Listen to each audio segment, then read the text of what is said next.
নমস্কার। এখন একজনের কাটান ক্রিয়া হচ্ছে, সেই কারণে মা দয়াময়ীকে মা ধূপ দেখাচ্ছেন।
এই তুলসী পাতা 3টে তোলো,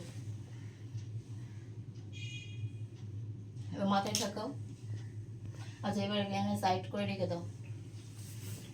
তুলসী পাতায় তো পা দিতে নেই। আচ্ছা, এবারে তুমি এই দেখো নোড়াটার নিচে কিছু আছে, নোড়াটার নিচে দেখাও। নোড়াটার নিচে কিছু আছে? পুরো শুকনো দেখো। এই যে হাত দিয়ে মুছে দিলাম, হ্যাঁ, গঙ্গা জল দিয়েছিলাম। আচ্ছা, মেঝে থেকে হাত বুলিয়ে দেখে নাও, কিছু আছে? কিছু নেই। নাহলে যদি মনে হয় আমি কিছু দিয়েছি তাই। আচ্ছা, এবার তুমি নোড়াটার উপরে পা দিয়ে উঠে বসো আর মুখ বলো, জয় মা শ্মশানকালীর জয়, জয় মা শ্মশানকালীর জয়। তুমি এবার নোড়াটার উপর পা দিয়ে ওঠো, জয় মা শ্মশানকালী, জয় মা দয়াময়ী, জয় মা